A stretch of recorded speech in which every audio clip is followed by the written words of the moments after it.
And welcome to the Inside View. I'm Ralph Renzulli, your host, and I want to thank everyone who saw our first segment with Mayor Kaufman. I thought it was very informative. I learned a lot. I hope you did too. And she's back for part two. And part one couldn't have been too bad because she came back. Thank you. You're welcome. It's great to be here. Yeah, good. I'm glad you came back. I want to follow up on something that we talked about in the first segment when we were talking about your goals, and one of the goals you mentioned was creating financial stability for the city. And you talked about one of the ways of doing that was to increase revenue. Well, here we are, you're 2.5 months into your term, and that's not enough time, obviously, to get a windfall of revenue. So as it relates to the new budget, how is that coming along, and what's your expectation? Is there any chance for a balanced budget this year? You know, you would start out with the budget. The budget is a challenge, I think, every year for the city. And really, the challenge falls into revenue. And that is really what I have been working on the last couple of months. Shared revenue opportunities with neighboring communities, where we can. A lot of times it's shared services with engineering services. It might be fire, it might be ambulance, it may be training. We do a lot of training in the police department as well as fire for different things, for communities to up their skills. So things like that. The other thing I've been working on are contracts that we've had for codes enforcement, things like that for other communities over the years, and looking at those contracts. Some of them haven't been renewed since 2002, 2003. So obviously things have changed since then. But looking at the opportunity, is it win-win? Are we making any money off of these, or is it a break-even kind of situation? So there's been a lot of work with regard to that. As far as the budget is concerned, we're knee-deep into it right now. We'll go before the Finance Committee on Friday and give them a preview of what we've been working on. It's not a pretty picture. It is much like other communities, and you probably heard about Utica recently, with their 16% increase, what they're proposing. Ours will not be 16%. I know that for sure right now. That's good. That is a good sign. But the truth of it is, cities are lacking in revenue. And for us in particular, because of our small population and those who own homes and are paying taxes, we have a limited amount of money that only pays a portion of city services. Where once upon a time, I imagine that most of the money that was generated by the city came from assessed values and property owners. Now we have sales tax, which for our small city, we're kind of rebuilding still after COVID. So we don't have a huge retail component.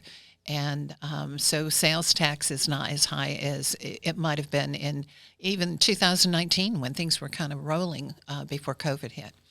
So we have to look at shared services, and we have to look at grants that are available for the things we need, necessities. Who would have expected over the last year we would have had a hole that we had to take care of at, Bassett parking lot, right? They own the property above the ground. We owned under the ground, and it is like a big canyon there.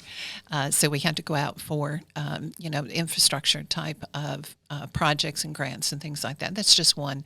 We've got about 13, if I have the right calculation, 13 projects that are infrastructure-related projects right now that we're working on. So if it weren't for the funding of grants and if it wasn't for shared services, we would not be able to balance any budget. And the longer you go as a city without paying attention to additional revenue outside of the tax base, the deeper in the hole you get.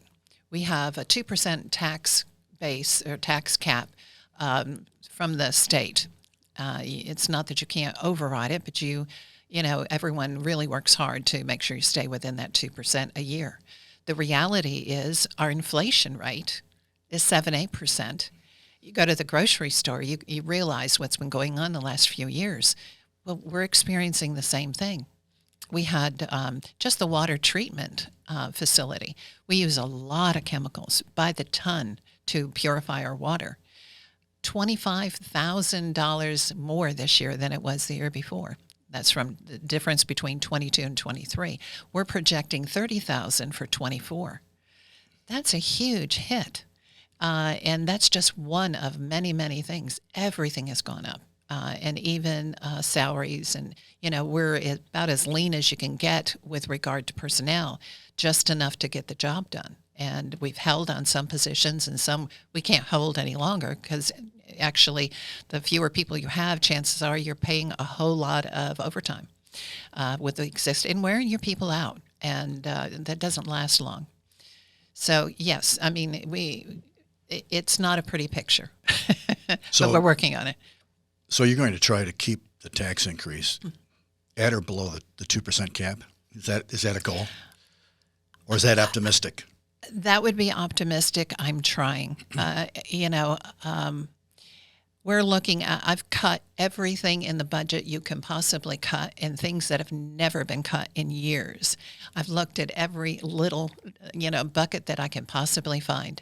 And I'm not committed to saying that right now. I would love for that to be the case. But unfortunately, I came into the role at a time where things were,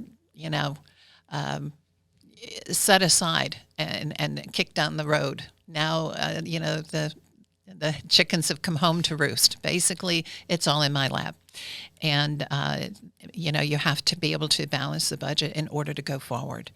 And I promise you, I will make it as lean and as comfortable for all of us as I possibly can. I don't want to pay more taxes, and I know you don't want to pay more taxes. But we're to a point now where we've got to be able to protect our services, our emergency services, and they're vital. I'm talking about police, fire. I'm talking about ambulance. A lot of different costs that are involved. And we've increased fees on things that we can, from, permitting to even raising rates that are paid by insurance companies on vital services that are handled by our EMS and our fire department, things like that. So we're doing very smart things, but in a period of 2 months, it has been a whirlwind of cutting this and shoring this up, calling people, rejuvenating old contracts that we haven't touched in years, and see if we can get them back in. It's going to take a little bit longer to get before we really see the money coming in, but it will come in. I was reading an article this morning actually about car insurance. And this has nothing to do with your budget, but it said that in the past year, car insurance has gone up 26% in 1 year. I've noticed it with mine and my house insurance as well. And that's because inflation has caused parts and repairs and all these things to go up tremendously. So obviously, if that affects me, it's affecting the city as well, and in a lot of different areas. Yeah. I want to move on to something else. And by the way, before I do that, it's good to know that you're looking at every single thing, because I think that creates confidence. You're overturning every stone and looking at any way at all that you can keep this to an absolute minimum, which I know is what you want to do. Let's talk about the tax anticipation note. There's something about that I'm interested in. That is, and for those who don't know, what a tax anticipation note is, it's a bridge loan, basically, that taxing entities do to get them from point A to point B so they can cover their expenses until they get revenue, anticipated revenue. Correct. Like in our case, we collect our taxes in May. This year, I believe is $1.9 million the correct number? It is. So that seems to be several $100,000 higher than it was last year. Have you been looking at my books? Can you explain that? Yes. Well, actually, the last 3 years, if I'm correct, it went up from 1.3 to 1.9 million. Okay. We've also, the budgets we've been pulling that money out, not in January like we used to. We've been pulling it out in November because we haven't been able to make it through the full year on the projections that we put in place. in the last 3 years. So yes, it grew substantially, and some of that people would say, well, there were 3 years somewhere in the last 8 years that no tax was, there was no increase in tax. I didn't really notice that so much, but, I think it was typically about 2%. We went up over the 2% to 3.4, if I'm not mistaken, a few years back. So we blew through the tax cap that year.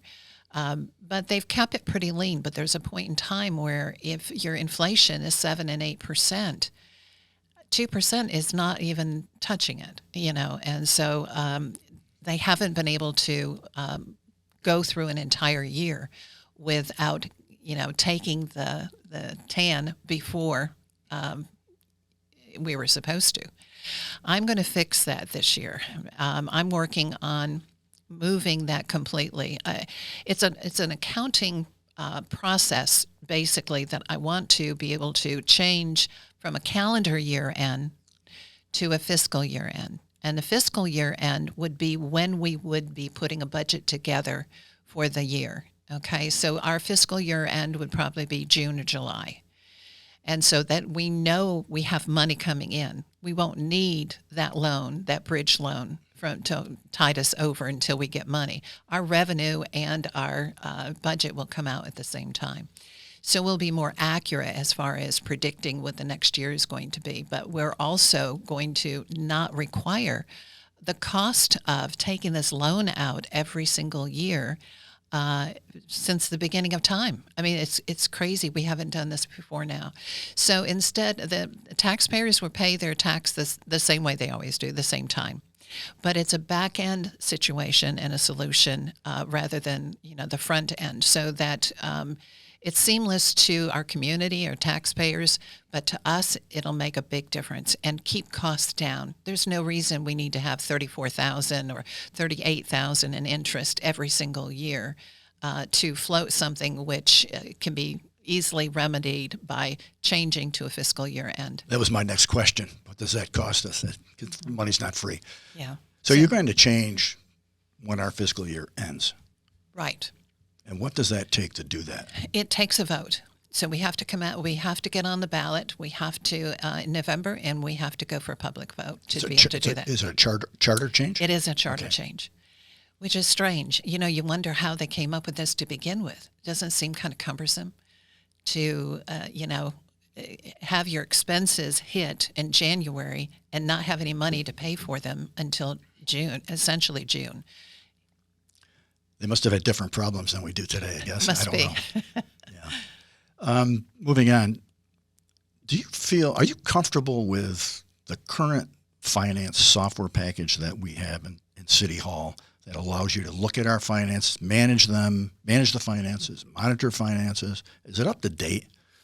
This is a new package that was purchased about last year sometime, I do believe. Okay. And so it's a new accounting system. I have not personally been rooting around in there outside of some spreadsheets, right? But I understand the treasurer is very comfortable with it. She likes it. I think there are others that, as we go forward here, we'll compare and make sure that we're getting the best value for the city that we possibly can. Not every software, the back end in this one seems to be a little clunky, just looking at it from, the website and all, but it does what the treasurer needs, and it gives her all the basics. She's been able to balance the books and do what she needs to pull the data out, and that's the most important thing, as far as her being able to access the numbers that she needs. Do you get financial statements on a regular basis? Oh, yeah. And you're good with that? I'm good with that. Okay. We're working on, I'm used to getting cash flow projections, and that's kind of a new thing, I think, for some reason with municipalities, but it's something that I live by. I want to know 2-3 years out. I want to know where we stand, even during the year. I want to know when it's going to hit, what month it's going to hit, so that I can look at what's our cash flow. Do we need to hold on something? There's always 1,000 things that come up from one month to the next. And if you have some visibility to the future, that's the best way to be able to manage. Otherwise, you're flying blind. Do you see a year-to-date budget comparison? Do you get that too? Yes. So you know where you stand. Every month, the treasurer has been giving us a year-over-year comparison with expenses and budgeted, what was budgeted and where do we stand right now. And that has really, I think, helped the department heads to stay very cautious within their lane and within their budget, which we didn't have before. So that's our new treasurer, Sarah George. She's doing a fine job as far as keeping track of all of that. Terrific. So a few years ago, I think it was 2021, the state controller's office came in and did an audit and had recommended some changes and some modifications to the way things were being done.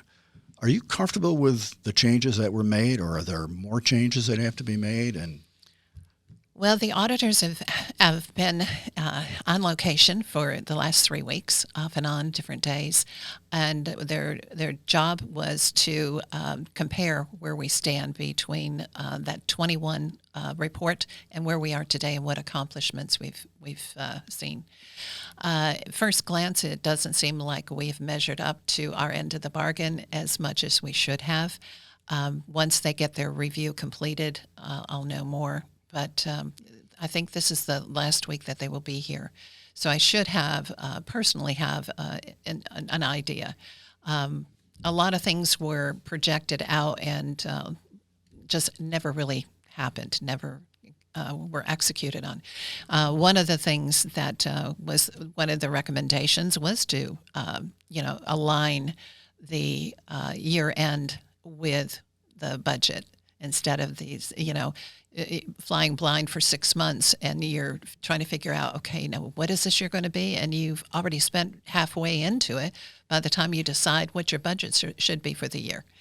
And it's a real bad way to manage. It's kind of like, I don't mean a free-for-all, but you have a tendency to say, oh, well, we haven't even done our budget yet. Let's go ahead and spend on that. So that was one of their recommendations. A lot of, from 21, there were a lot of things that just, over time, I think just did not get completed. I went through a list with them initially, and it seemed like there were quite a few. So I'm curious to see what the written report would be like, and that is probably about 30, 45 days out. They're required to come in I don't know what the time frame is. Is it every 3 years? They are. I think it goes beyond 3 years. I think that some people, they're just now getting to, and it's been 10 years since they've been, they've circled back. We are highlighted because of our current fiscal stability report. That was yet another report after the 21 one that came out last fall. And it showed that we were the second worst as far, and not a good place you want to be for, fiscal stability. We ranked high, and the next place is highest. And that compares your assessed values with your general fund balance and also what you're taxing.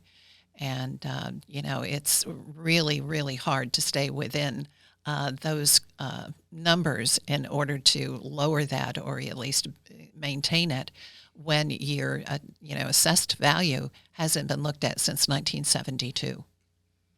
Yeah. We talked about that the first time around. Yeah. It's a tough one. So who are all the players that are involved in developing the budget besides yourself and the treasurer? Anybody else have a hand in this? All the department heads do. Okay. And so they have prepared their budgets and given them to Sarah and myself. And we've looked through, and Sarah has put together the spreadsheet that we work by, on a daily basis right now because we're in the middle of it. So initially, that's the first pass. It's up to us because we're the operational side of the city, where the aldermen are the legislative side of the city. So it's up to us to pull it together and balance those numbers to make sure that we have enough to operate the city and that we've set aside, we have enough revenue coming in and we've set aside enough to get through the next year. Then that goes to the Finance Committee, and those are members of the Kaufman Council, and we have 4. And they look it over. And these are people that I appoint, and I appointed people with business background or accounting background, both. And they are a different group than were there last year. And we're really hoping with fresh eyes on what we've been doing, maybe there's some additional places that we can cut that we have overlooked. Who are those people? Can you name them? You've got Brian Marhaver, Jonathan Schaefer, Mark Ruffing, who am I missing here? Dan Carter. And they've all had experience. They also are on the audit committee. So the audit committee, every council meeting, will sign all the bills and sign off on all the checks that are going out each month. These are the same people who also now, for the first time, have purview to the budget and the finances. So there's no excuse for a drop of knowledge between audit and finance. It's all pretty much same people. And so I hope that will help this year going forward, that they'll be more in tune with the types of things that we're spending money on and how that fits within the budget. Sounds good. Hope so. And with that, let's take a little time out here for a commercial break. Okay, thanks. Sounds good. Visit My Little Falls and stay connected with the latest news, information, and events in the city and the area. Our mission is to generate interest in the community and connect residents in a more meaningful way by facilitating deeper conversations about how these stories will shape the future of the Mohawk Valley. Join thousands of weekly visitors who stay up to date with feature stories, interviews, videos, our event calendar, and print publication, the Mohawk Valley Express.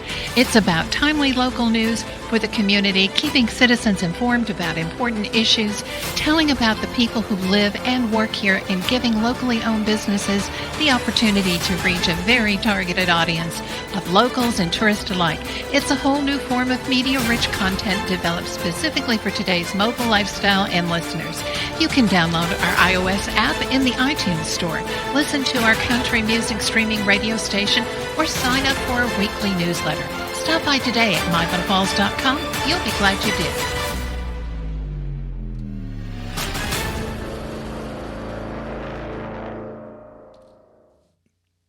And we're back. So at this month's Common Council meeting, you announced a proposed moratorium on land development, land use in Little Falls.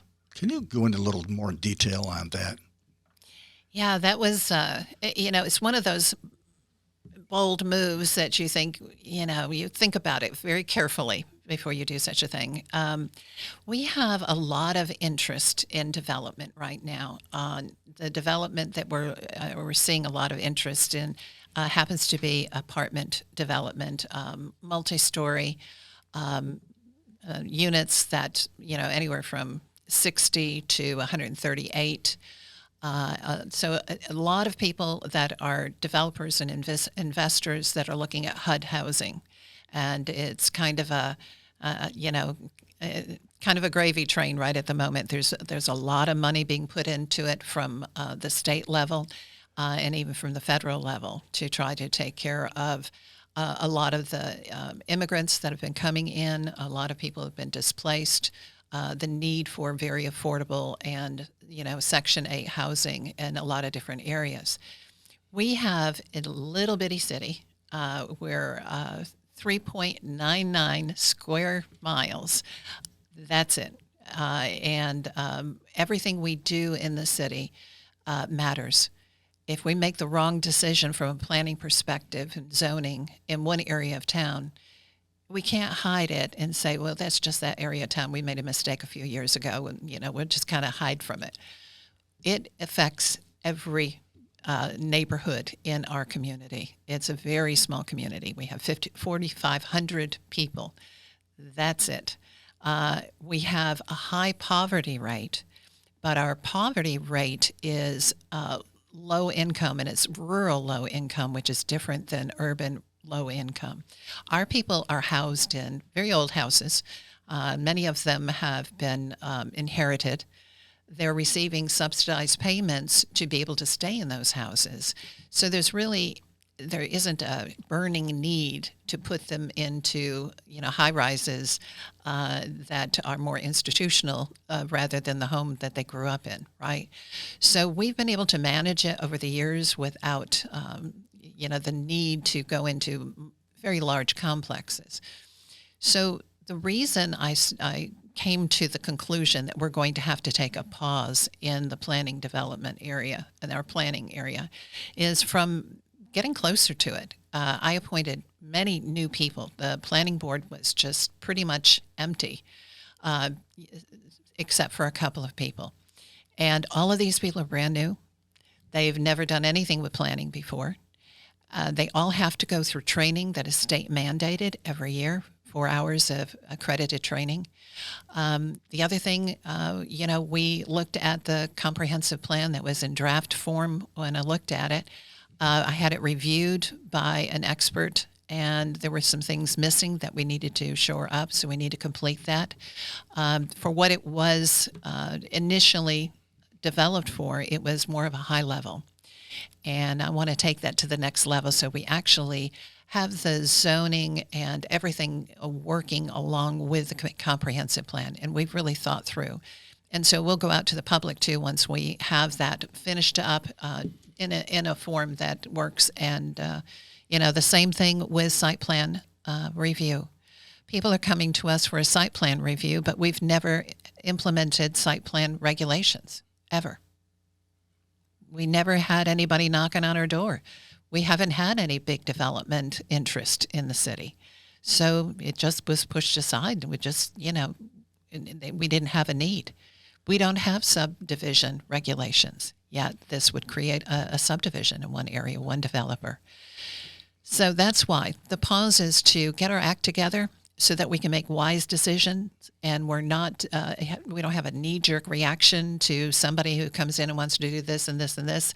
We know exactly what we want in those areas, and if they are not shored up now, they will be. So you want to develop some criteria Absolutely. to go by, which we currently don't have. Right. Okay. So who's the chairman of the planning board now? Tony DeLuca. Tony DeLuca. And who else is on the board? You've got Dave Van Meter, who's been the chair for a number of years, and he's there. We've got, Mike Ryan. We've got Rich Morgan. We've got Alan Kazmersky. I'm trying to think who else is on that board. Al Chase.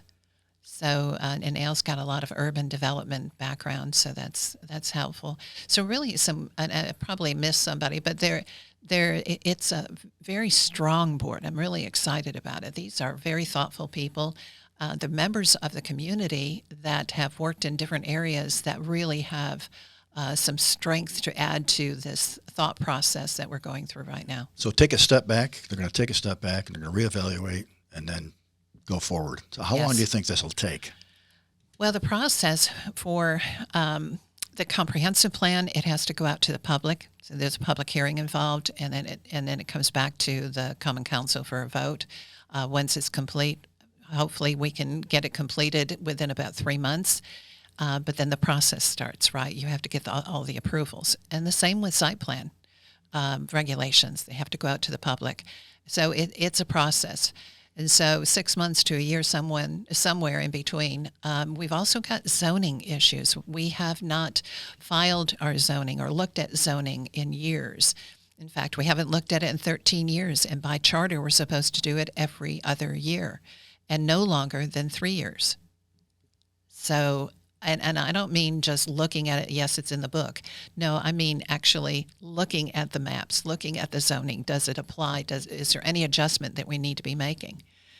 So it's kind of just a lot of stuff hanging that has never finished or been accomplished. And so I don't see how we could possibly deliver any kind of decision to anybody without going through this process.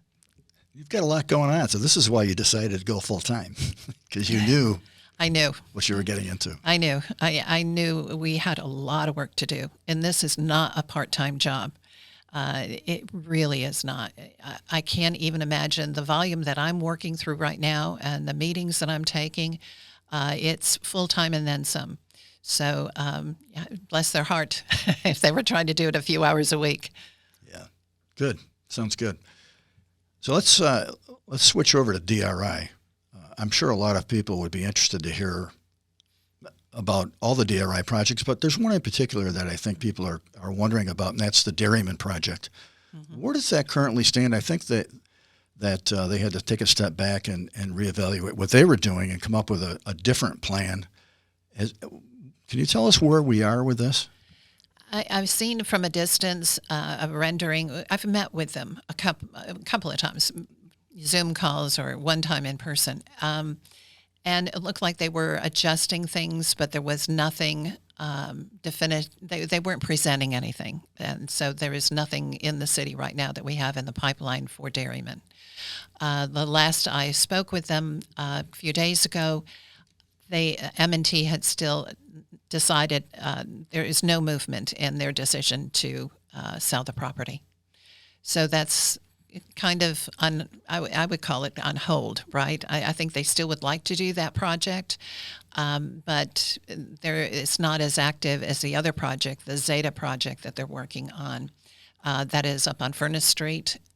That is the hill behind where the newer homes are up on Furnace Street. Right. And that property, they're looking at 138 units, 3 stories.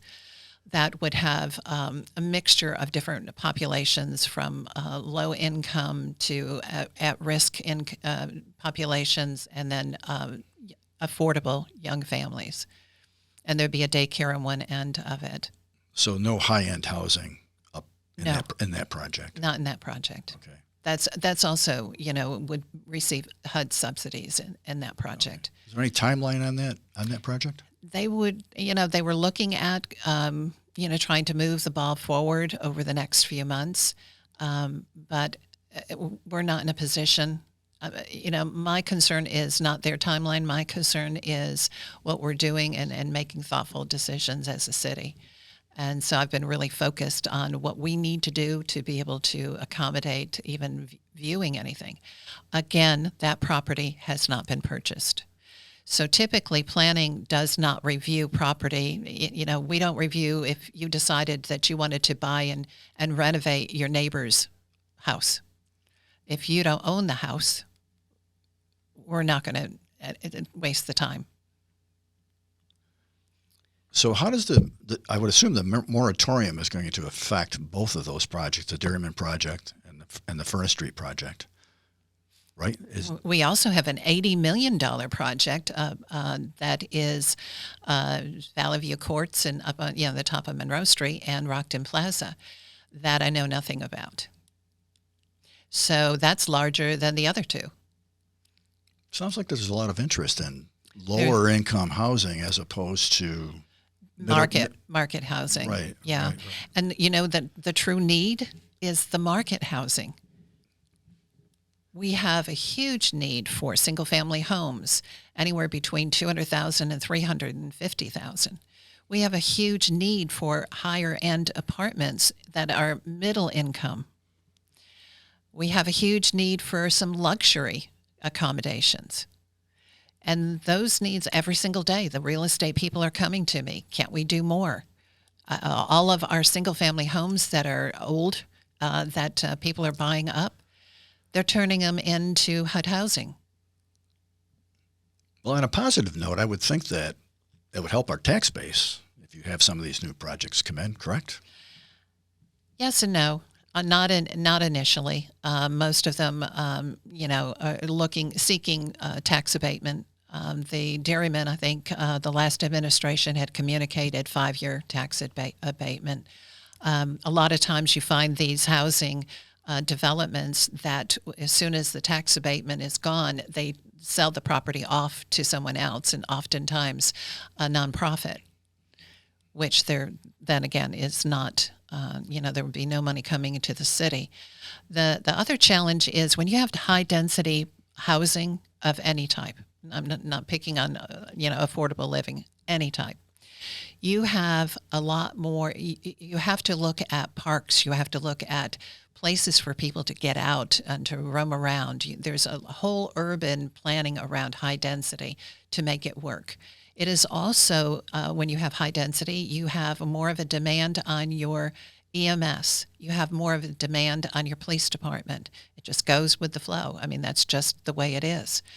Our taxpayers right now, putting additional burden on them is not a good idea.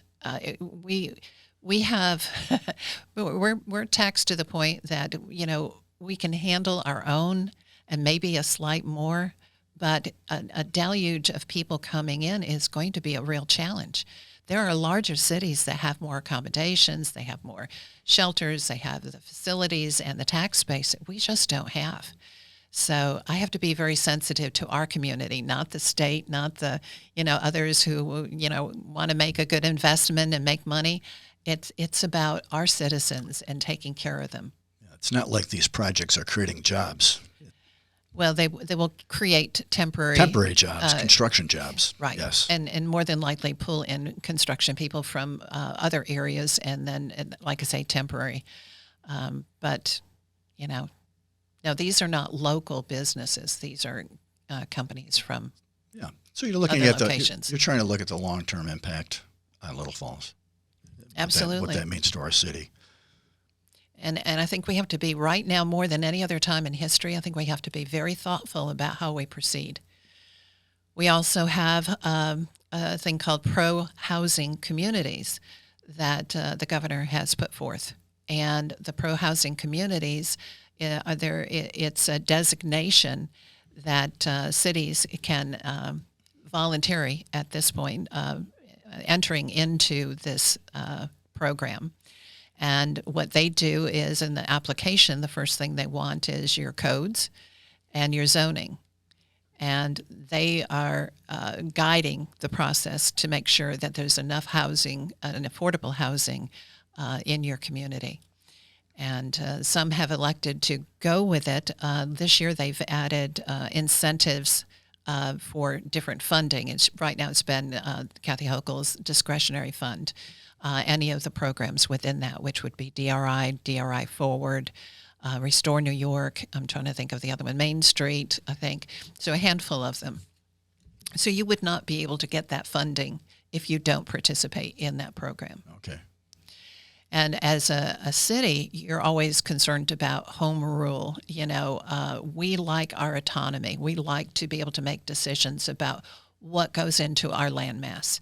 This itty-bitty, 4 square mile landmass, we like to be able to be in a position to say, this is what we need, this is what our community wants, and be able to keep that local. What happens to DRI funds for projects that get dropped for whatever reason? Mm-hmm. Does that money go back into the pool so that some of the projects that weren't selected can have access to that? Yeah, exactly. That's what happens. The money never goes away. You look at, what got thrown out because we just didn't have enough, and revisit those and see if the project owners are interested in still participating. And if we run out of those, then you look around and say, is there a new project within the community that makes sense that we can slide in there? But we had so many when we wrote the first grant. We had, I think, close to 50 million in projects, and we knew it was going to be whittled down to the 10 million, right? So a lot got thrown out. So I think that we would have some good candidates should that happen. Tell me about the Downtown Improvement Fund. I know you recently had a call for applications. How's that going? Great. We're getting a lot of interest. A lot of people are talking about it. It is a $600,000 fund. It pays 80%. You have to own the property, and it's a business, up and down Main Street. So it's East Main Street and West Main Street now. You can use the fund for facade improvement. You can use it for structural improvements, for meeting codes that maybe you were out of alignment with the codes. It could be for adding an apartment up in the upper level. You can use it for HVAC. So there's a lot of equipment. Maybe you need a new pizza oven. It could be used for that sort of thing. So it's really a business enhancement program not just the facade improvement, but it is one of those that you have to, like all state grants, or most of them, you have to have the money up front, and then you get reimbursed. So you have to save your receipts and then get reimbursed for your project. We're working with a consulting firm right now who is managing it, and our urban renewal is taking the administrative position with it. Will the city have any control over facade improvements and the way they look? Because, you could do a lot of different things on Main Street as a business owner, and I'm not saying this would happen, but it could, where you really get some facades that just don't match up with one another, or they're weird colors or whatever it might be. And you always hate to put a lot of restrictions on business owners because they're valuable to us. But still, is there any? Well, local laws, dictate that Main Street is in the historic district. And so, yes, it has to conform with the historic district rules, which would be that it needs to look like it belongs on Main Street, right? And that's the thing, even with some of the renderings that I saw with Dairyman and some other projects, they're very modern looking. Even the M&T building is modern compared to the across the street, right? So, yes, there is some discretion. The guidance will be with urban renewal and with a consulting firm to try to steer it in that direction. But I would say the fact that it's in the historic district is the strength and the backing for adhering as much as we possibly can to the way the downtown looks. That's our brand. That's why people come to Main Street, Little Falls, and what do they look for? They're looking at all these old, beautiful, historic buildings, and even the city hall. It's just a remarkable place. You don't find places like this everywhere. Yeah, I want to get back to City Hall, but I want to talk about Seeley Street first. What's going on with that project? That project we signed off on and from the city, and they're working on the design right now. I understand we're 95% done with the design for Seeley Street. So that's coming. And then the Main Street project was the other one that we got in the last iteration with the LPC. And the Main Street project is signed off, and that was in January, I think I signed off on both. Yeah, January 4th on both of those. So we're ready to go. So it's in the design phase right now. How about the Lock 17 connector project? That looked pretty cool. I went to that presentation, and I thought that was terrific. What's the progress on that? They're really moving fast. That thing is, if it's not done in the design by now, I'd be surprised. They were, again, close to 95% the last time I talked to them. And it's exciting. That thing is going to happen, and they're going to start doing some things this year. Next year, they're trying to have it done for their 200th anniversary commemoration of the canal. So we'll see. But it's beautiful. They've done a beautiful job with the renderings and what they want there. It's going to be something that people will come to Little Falls just to see the views and bike. It connects the Seeley Promenade area to the bike trail just very easily. So it'll be one of those sites that people on the trail, too, will want to stop and see. Good. We'll look forward to that. Getting back to City Hall, obviously this is a huge undertaking. Some say 8 to 10 years, several $1 million, $8 to $10 million. What is the best way to approach this, to get this thing kick-started somehow? Well, the best way, in my mind, was to accept the $2 million grant project that I had in the initial DRI. It is an anchor building. It's historic. You can't come down Main Street when you don't see the City Hall. It's unlike any other City Hall around our area that I've ever seen. So its historic significance is important to the city. $2 million that we put in for that project was starting place. That was to get just some base projects completed. And then you've got, now is it an $8-9 million project? More than likely. It's expensive, so you have to chip away at it. Problem is, not all grants allow for any kind of rehab of a municipality, a facility that is a city facility. You can get grants for a lot of different things, but when it comes to a city facility, sometimes it's hard. There's not that many available there. So I think that, as we go forward, we'll identify some additional grants. But yes, it's going to take chipping away at it. But better to start now rather than wait. The reality is even some of the damage that you see in the council room that it's like the wall looks like it's melting. Everyone notices that. So there are a lot of things that we need. We need a new boiler. We need to be able to provide heat in the winter, and the boiler's giving out. So there's just a lot of things that the old building needs to be fixed, but it's going to be a process. Well, given everything that you've just said, everything that you have going on, and it's not like we have a whole bunch of people walking around with nothing to do. So do you see a need for perhaps some sort of executive committee to oversee this project, to get it started, put the proper people in place, and start looking at all these things, as opposed to you taking this on? Because it doesn't sound like you have time to do it. No, personally, I don't have the time to do it. But I think that, I think that either a city committee or an outside committee doing that, working on that, I think would be really helpful.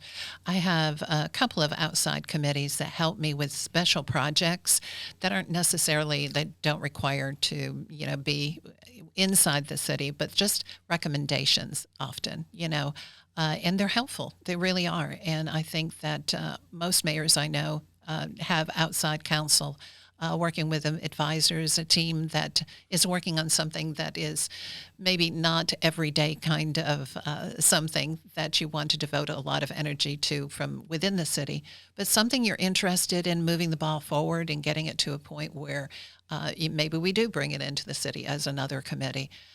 We have so many committees in the city as it is right now. I've been streamlining as much as possible and consolidating just because, the sensitivity to people who work on these committees, their time is valuable. And it's been a challenge over the last few years for getting enough volunteers to sit on committees. So I'll take help wherever I can get it. So perhaps an advisory committee dedicated to City Hall renovation and restoration would be a possibility. And someone with an eye and a sensitivity to historic preservation, someone with an architectural background. But it has to be someone who's just in love with history and really will take the extra steps to make sure that we're doing things that make sense for the City Hall. I think we have a few people in town who could. You might know a couple. Who are interested. Yeah. So do you have a formal plan to market the city? We're working on it. We have just put out a new website that is really moving things in a whole different direction than the city website has ever been in. It's more of a Chamber of Commerce website, but you can still navigate through. You can find all your city departments, everything that you would want, applications for this and that, it's all there. We also just implemented a 311 app that allows for citizens to use their cell phone, or they can go to the website and they can file their complaints and all that. It's finally rolling out, and that's exciting. As far as the kind of marketing that we've been doing, we get a lot of press. People are really interested in Little Falls. And so from a public relations perspective, I think we've been doing a pretty good job as far as getting our message out. From an advertising perspective, we could probably do more with a budget. For advertising, we do not have that right now. So we are working everything that we can possibly work for, recommendations, endorsements, anything that we can get that shine a light on the city. But yes, we do, and we've got a couple of new things that are coming up that more and more press releases will be going out. And so we get earned media, which is oftentimes 3 times better to 4 times better than if you paid for it. And so that's the angle that I'm working right now. But yes, and then one of my outside committees, they work on that sort of thing. How can we promote the city more? So not having the number of people on staff to be able to do it internally, we have no one. There's me. and anybody else I can drag into my fun. So I have to rely on people from the outside. I've seen the new website. It's much better than the old one. So will it have the capability of posting the budget when it's done? Sure. Well, So we can people do can that. look It's at it? public. Yeah, that would be a public record. Yep. Okay. And we have the Facebook site too that we've never had before, a Facebook page. And it's got a lot of information there. It's growing. So to reach people where they are and what they're doing, rather than make it difficult for them to find out what's going on with the city. So you have 4 years. Your term is for 4 years. Maybe longer, maybe not. That remains to be seen. But where do you see the city in 4 years? Where would you like to see the city in 4 years? In 4 years, I believe we're going to be sustaining ourselves. And I think that we're going to have, dug out of the gutter that we're in and up on the road again, right? The wheels are back on the cart and we're going in a positive direction. Is it going to complete every task that we want, that I want? No. But are we going to be, already halfway there maybe? That I would like to see that. I think we can be. If you can look at the last 2 months and what I've been up to, we've got a long way to go, but it's getting a lot of attention, a lot of effort, and from a lot of people. We have a really good team inside the four walls of City Hall, and I'm really happy that to work with these people.